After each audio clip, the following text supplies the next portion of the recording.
Welcome back. President Biden will be delivering the State of the Union address tonight at 9 p.m. Eastern.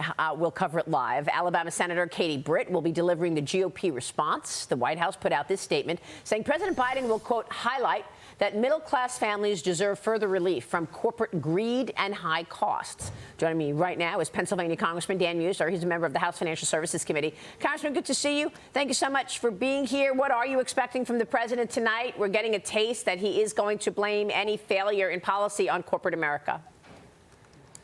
Yes. Hi, Maria. Great to be with you. Yes, tonight will be a little bit hard to take, frankly, a little hard on the ears whenever you're hearing things completely exaggerated, so-called gaslighting. Some people call gas lying. A lot of blaming will be taking place.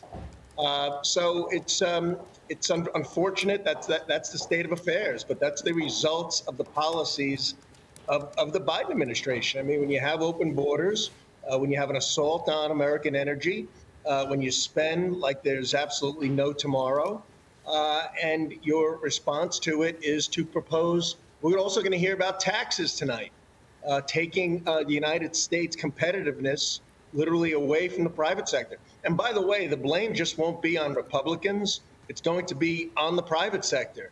You know, all these companies that are so horrible, that are engaged in shrinkage due to greed as opposed to awful fiscal policy from this administration. So what do you think is the most egregious fiscal policy that caused inflation to spike the way that it has and caused the economy to slow down? Spending.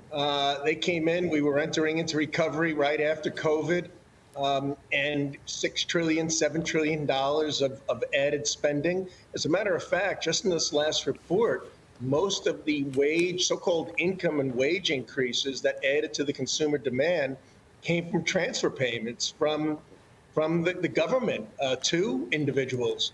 In fact, it was 2.6%. Normally, it's about 0.1, 0.2. So that there's a lot of artificial demand spending being created, and very, very little to no focus on growth.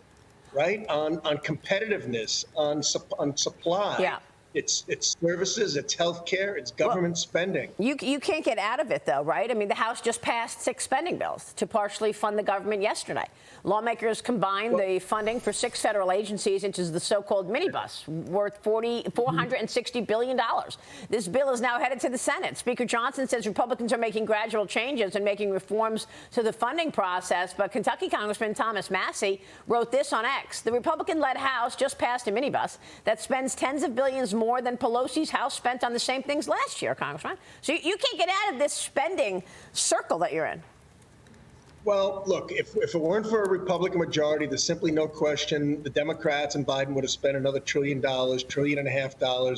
The level of spending has been slowed. Now, there's a lot of backlog, so a lot of that allocation of spending is continuing now, which continues to add to the inflation, which is why Jerome Powell is keeping the interest rates where they are.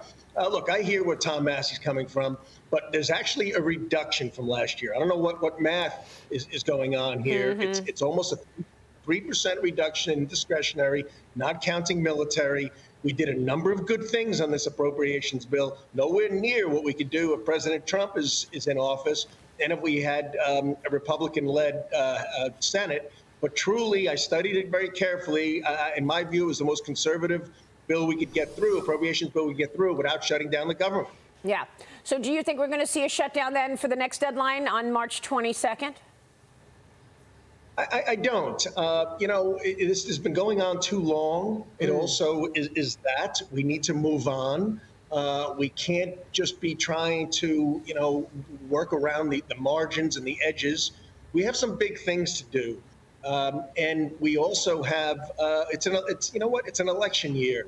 And the only way we're going to get a course correction is with a new president and with new Senate leadership and support and bolster our majority.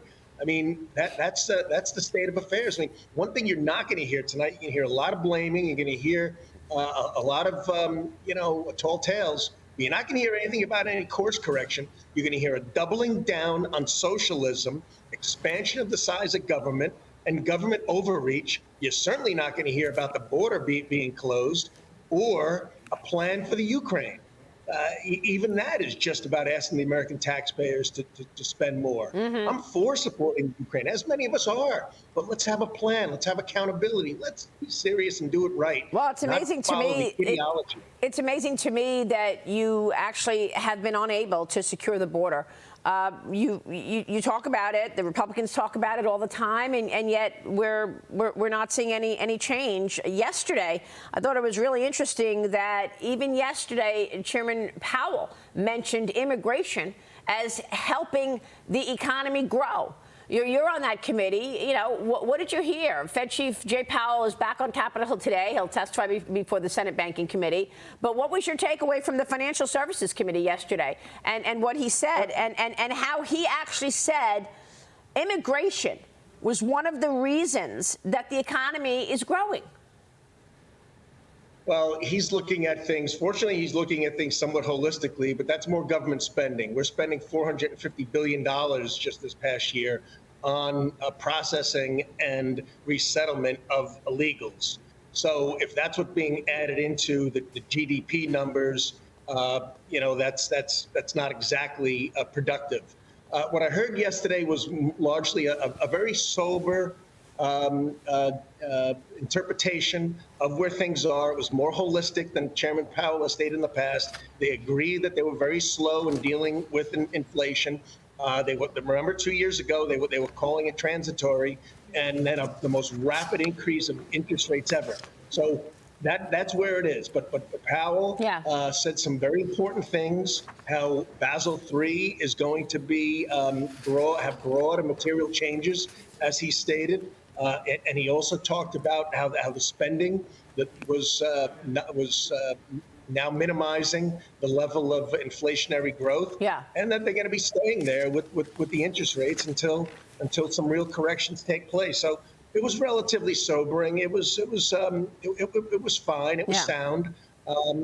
But again, I mean, there's no pro-growth initiatives coming out of the White House outside spending taxpayer money. That's a great point. And by the way, just to conclude that point, this is the comment from Powell.